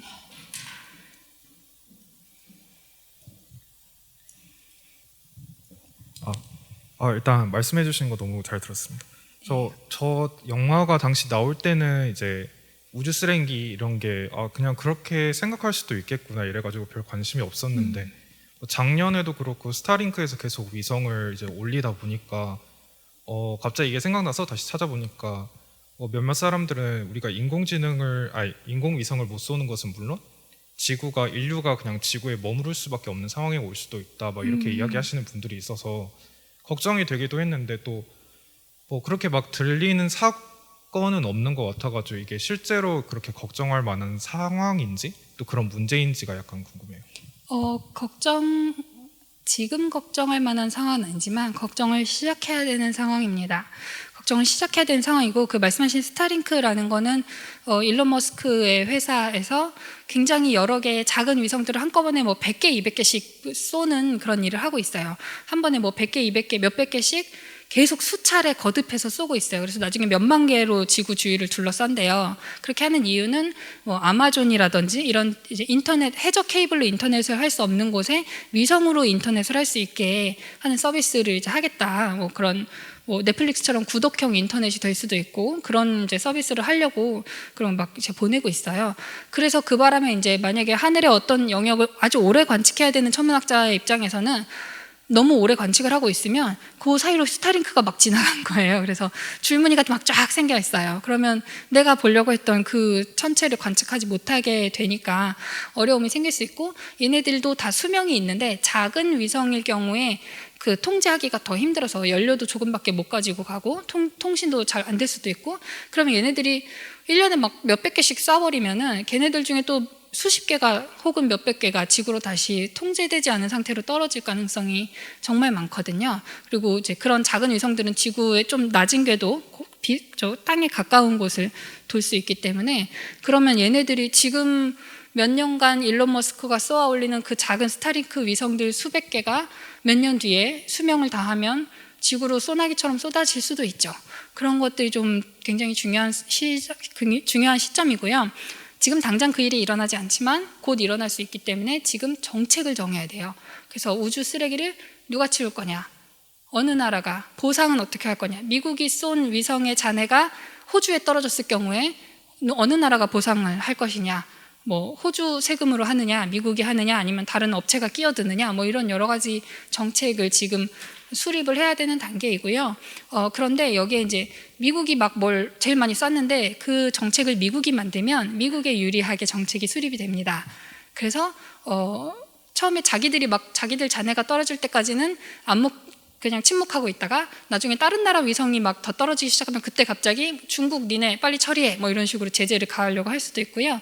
그래서 거기에 뛰어드는 게 되게 중요해요. 뭐 우리나라도 이제 우주 탐사 강국으로 이제 도약하고 있는 와중인데, 그런 먼저 선점한 국가들에만 유리하지 않게 정책이 만들어지게끔 우리도 지금 막 참여를 많이 해야 되고, 국내의 몇몇 분들이 그런 정책 수립하는 과정에 지금 참여하고 계시고요. 노력을 하고 있습니다. 당장은 아니지만 지금 고민을 시작해야 되는 시기인 거는 확실합니다. 네, 답이 됐으면, 예, 거기 앞에 아까 초록색 모자 쓰신 분 마이크 전해주세요. 네, 처음에 그 민간 기업도 이제 우주 사업을 네. 시작하고 있다고 하셨는데, 네. 그러면 뭐 우주 뭐 관광이라던가 아까 스타링크라던가 그런 거 외로 어떤 우주 사업 같은 게 어떤 종류가 있는지 궁금해요. 네. 자, 다행이다. 제가 백업 슬라이드 많이 갖고 왔는데 안 써먹으면 너무 아쉬울 것 같았는데 물어봐 주셨어요. 감사합니다. 아스트로보틱이라는 회사를 예로 들면 원래 올해 지금 달 착륙선 보내려고 했던 회사인데 아마 코로나 때문에 약간 지연돼서 내년에 보낼 수도 있을 것 같아요. 이 회사가 달에 착륙선을 보내는데 나사가 몇 개를 맡겼어요. 요거 실어줘. 근데 이 회사가 되게 좋은 큰 착륙선을 만들 수 있어요. 그래서 나사가 부탁하는 것을 다 싣고 나서도 공간이 남는 거예요. 여력이 돼요. 남는 공간을 팔 수 있어요. 그거를 미국 정부가 승인해주고 있습니다. 그래서 처음에 이 아스트로보틱에 이런 한 열 몇 개의 나사가 부탁한 거는 그렇게 많지 않은데 거의 나사가 부탁한 거의 2배 되는 개수의 관측 기기들, 어떤 기기들을 가지고 가요. 그래서 그걸 달에 갖다 놓을 예정입니다. 달 착륙선에 말하자면 달 택배, 달까지 화물을 수송해주는 서비스가 시작이 됐는데요. 여기 보시면은 대부분은 이제 과학적인 관측 기기인데 지금 잘 안 보이네요. 여기 위에서 세 번째가 DHL입니다. 뭔지 모르겠는데 DHL에서 문박스라는 어떤 화물을 여기에 맡겼어요. 그것까지만 우리가 알 수 있고 나머지는 나사가 부탁한 거랑 그냥 나사를 통하진 않았지만 돈을 내고 탑승하는 관측기기, 과학 관측기기들이 대부분인데요. 이거 말고 또 있거든요. 굉장히 큰 좋은 착륙선을 개발하고 있어서 다른 것들이 실렸는데, 예를 들어서 루나 드림 캡슐, 뭔지 모르겠어요. 근데 타임 캡슐 같은 것 같아요. 뭔가 기억 보존하고 싶은 거를 이제 달에 갖다 놓으려고 하는 것 같아요. 드림 캡슐 있고 가운데 끝에 두세 개 끝에 여기 문 아크랑 제일 끝에 있는 거는 도서관이나 어떤 박물관 같은 데에서 아마도 뭐 지구를 기념하거나 인류를 의미하는 어떤 물건들을 보내는 것 같아요. 예를 들어서 우리 도서관에 있는 장서들을 전부 다 USB에 담아서 달에 보낸다든지 이런 어떤 상징적인 일을 하려고 하는 것 같고, 여기 DHL 하나 더 있네요. DHL 로지스틱스도 또 있고, 요거를 보셔야 돼요. 엘리시움이라는 회사랑 셀레스티스라는 회사가, 두 개의 회사가 어떤 화물을 보냈어요. 화물의 내용은 공개되지 않았지만 저 두 회사가 뭐 하는 회사냐면 우주 장례 회사거든요. 원래는 그 지구에서 조금만 올라가서 지구 근처의 우주에 유골을 뿌려주는 회사예요. 그래서 유골을 뿌린다든지 뭐 머리카락이나 이런 이제 뭔가 우리 할머니가 우주를 평소에 되게 좋아하셨는데 돌아가셔서 우주장 해드리고 싶다. 이럴 때 이제 우주 공간에서 지구 밖에 한 뭐 국제 우주정거장 정도, 아까 라이언 스톤 박사가 있던 그 정도 올라가서 그거를 이제 뿌려주는 그런 이렇게 우주 공간에 던져주는 우주 장례를 하는 회사예요. 둘 다. 두 개의 우주 장례하는 회사가 달에 뭘 보냅니다. 뭔지 모르겠지만 뭘까요? 왠지 알 것 같죠? 뭐 유골이거나 누군가의 DNA 이런 걸 보낼 거고요. 아마도 나사의 중요한 역할을 했던 돌아가신 어떤 과학자의 DNA도 포함되어 있을 거라고 소문을 들었습니다. 이런 일들을 하고 있고요. 실제로 이게 지금 원래 올해 갔어야 되는데 지금 22년이 몇 달 안 남아서 이제 아마 23년 되지 않을까 싶어요. 민간 기업이라 정보가 많이 없습니다. 그래서 이런 회사들이 실제로 영업을 하고 있는 거고요. 회사가 아스트로보틱인데 아스트로보틱 회사 홈페이지 들어가면 여러분들도 화물을 맡길 수 있어요. 그래서 들어가면은 뭐 화물의 종류를 선택하세요. 그다음에 어느 궤도에다가 뿌릴 건가요? 뭐 달 궤도, 그러니까 달로 지구 근처, 뭐 달 근처, 달 표면 뭐 중에 고르세요. 막 이렇게 하고 또 넥스트 누르면 또 그다음에 뭐 정보 입력하고 막 이런 홈페이지 그런 내용이 나와요.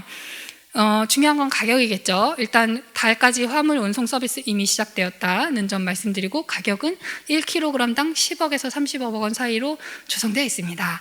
그래서 달에 뭘 보내려면은 일단 좀 사람이 가려고 해도 좀 가벼운 사람이 돈을 덜 내게 될 것 같고, 근데 만약에 뭐 머리카락 하나라든지 유골 몇 그램 정도를 가져간다면 1kg당 30억 원이어도 그 뭐 이런 거는 몇 그램 안 하잖아요. 가볍잖아요. 그러면 사실 낼 수도 있는 돈, 누군가에게는 달에다가 유골을 갖다 놓는데 그 정도 돈 낼 수 있는 사람들이 있겠죠.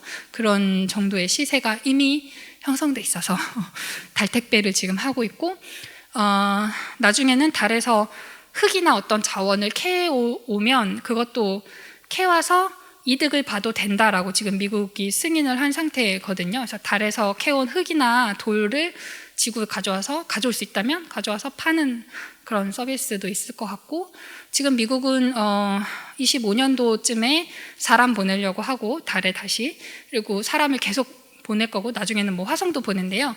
그런 일을 할 때 과학자나 우주 비행사만 가는 게 아니라 민간 여행객도 달에 가려고 할 것 같고, 그런 일들이 이제 공동 구매를 하면 가격이 점점 내려가는 게 당연하지 않습니까? 처음에 이 회사가 킬로그램당 30억 원 불렀다가 조금 딜을 잘하면 1억 원으로 깎아줄게 뭐 이렇게 얘기를 했었어요. 그래서 그런 종류의 정말 그냥 우리의 생활 반경이 완전 넓어지는 거예요. 왜 예전에는 수학여행을 뭐 경기도에 있는 애들은 뭐 경주나 뭐 지리산 이런 데 가다가 요즘에는, 그러니까 나중에는 뭐 제주도 가고 언젠가는 막 유럽으로 수학여행 가는 애들도 생겼잖아요. 이런 또 다른 종류의 우리의 행동 반경이 우주로 넓어지는 효과가 이미 시작되고 있는 것 같아요. 답변이 되었을까요? 네. 지금 노키아도 달에 뭐 보내려고 준비하고 있고요. 그러니까 달에서의 휴대폰 사업을 노키아가 먼저 선점하겠다 뭐 이런 계획을 갖고 있고 여러 가지 민간 기업들이 많이 뛰어들고 있습니다. 네, 뒤에 계신 분 마지막 질문으로 할게요. 저 혹시 질문 2개 드려도 네. 괜찮을까요? 첫 번째는 그냥 영화 관련 질문인데요. 네. 그냥 박사님께서도 마지막에 말씀해 주셨다시피 이게 우주 쓰레기 사고 때문에 결국은 타국의 우주 정거장에 있는 왕복성을 어찌 보면 무단으로 이용한 건데 네. 이게 뭐 실제로 뭐 무슨 위급 상황에서 그렇게 사용해도 된다라는 매뉴얼 같은 게 있는지 궁금합니다. 네. 100% 사용해도 됩니다. 사실은. 근데 나중에 누군가 책임을 져야겠죠. 뭐 보상 문제나 이런 거는 그건 나중에 이제 뭐 나사나 그 기관끼리 알아서 하실 거고 대통령이나 뭐 누군가가 하는 거고요. 당장 사람은 당연히 구해야 되는 것이고 우주에 있는 모든 물체를 자연 물체를 포함해서 우주 공간은 평화적으로 인류의 평화를 위해서 평화적으로 활용해야 한다라는 조약이 있습니다. 우주 조약인데요. 다만 아쉬운 것은 그 조약에 모든 국가가 서명하지는 않았다는 점. 왜냐하면 그게 안 서명했다고 처벌할 수 있는 것도 아니어서 예를 들면 뭐 이란이라든지 북한이라든지 이런 나라들은 난 사인 안 할 거야, 난 내 맘대로 할 거야 라고 자체적인 행동을 하고 있고요. 그럼에도 불구하고 당연히 우주로 나가면 협력을 할 수밖에 없고 러시아가 전쟁을 막 하고 러시아 전쟁 때문에 지금 우주 탐사에서 러시아를 굉장히 배제하려고 노력하고 있지만 그래도 우주 공간에서는 러시아 우주 비행사랑 뭐 미국이나 다른 나라 우주 비행사가 함께 활동을 하고 그런 일들은 계속 하고 있어요. 그래서 자꾸 평화를 얘기하니까 아마도 평화롭지 않으면 너무 큰 문제가 일어나니까 평화를 강조하고 있다고 저는 생각이 들고요. 그런 상황이 되면 누구라도 남의 나라 사람이라고 안 구해줄 수는 없잖아요.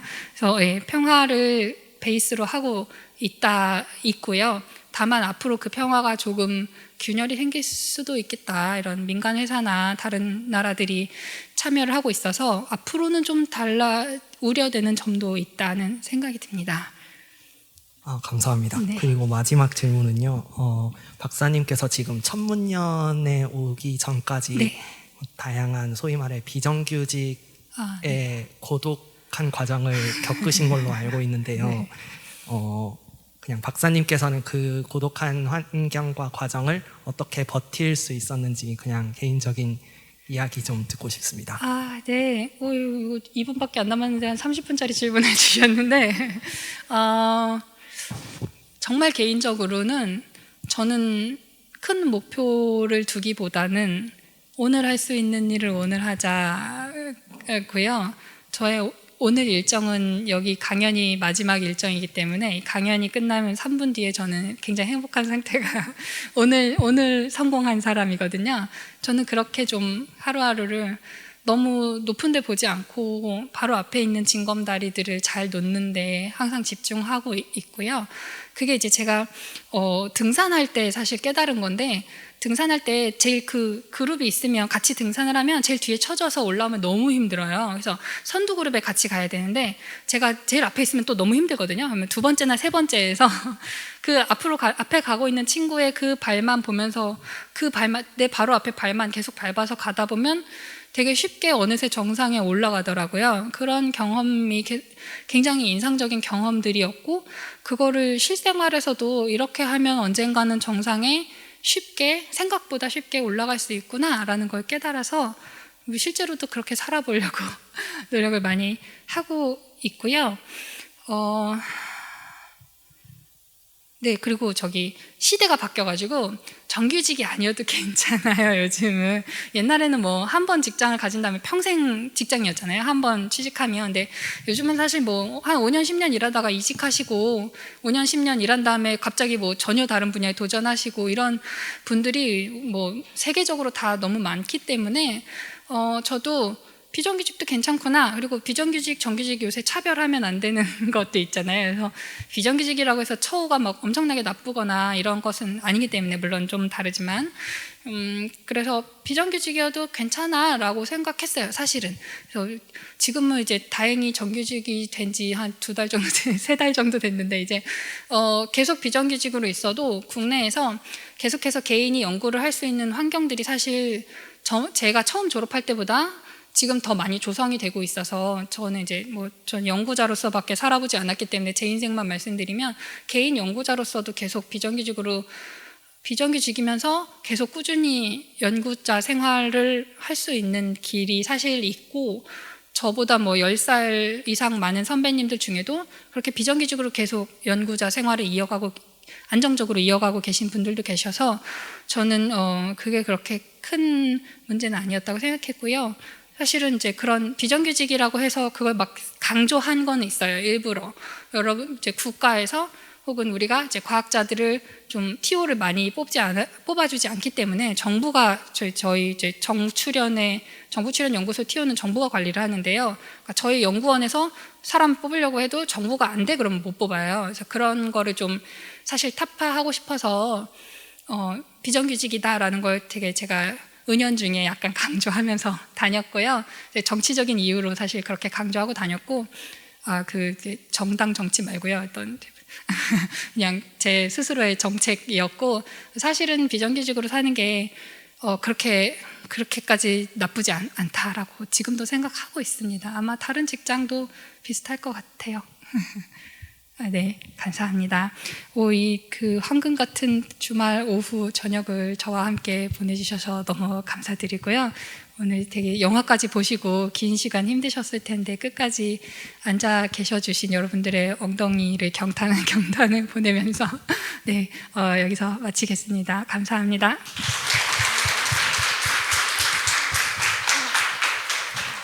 예, 이것으로 오늘 그래비티 상영 그리고 심채경 박사님과의 아주 심도 깊은 대화까지 마쳤는데요. 여러분도 아시다시피 사실 심채경 박사님께서는 최근에 네이처지가 선정한 세계에서 가장 주목받는 천문학자로 선정되신 저희가 모시기에 참 영광스러운 분이십니다. 근데 이런 분에게 한편의 영화의 해설을 듣고 또 이렇게 너무나 폭넓은 우리 시민들 또 고등학생 많은 질문에 대해서 너무나 친절하게 이렇게 답변해 준 이 시간이 여러모로 참 우리 모두에게 참 인상 깊었던 그런 시간이었던 것 같습니다. 늦은 시간까지 좋은 영화와 함께 또 최선을 다해서 이렇게 답변해 주신 우리 박사님께 다시 한번 더 큰 박수 보내드렸으면 좋겠습니다.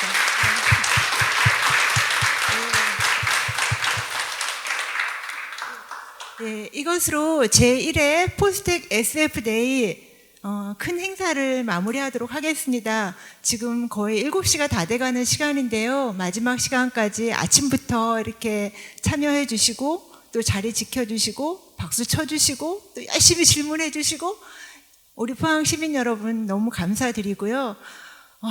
앞으로도 과학기술의 이 엄청난 영향 아래 살고 있는 우리들이 SF를 많이 읽고 또 관심을 갖고 또 과학기술에 대해서 항상 신뢰하면서 또 한편으로 질문하고 하는 그런 우리의 태도가 요구되는 그런 시대를 살아가고 있다고 생각을 하는데요. 그런 만큼 SF에 대한 우리의 관심도 점점 커졌으면 좋겠습니다. 예, 오늘 여러분 많이 참여해 주셔서 감사드립니다. 이것으로 마치도록 하겠습니다. 감사합니다.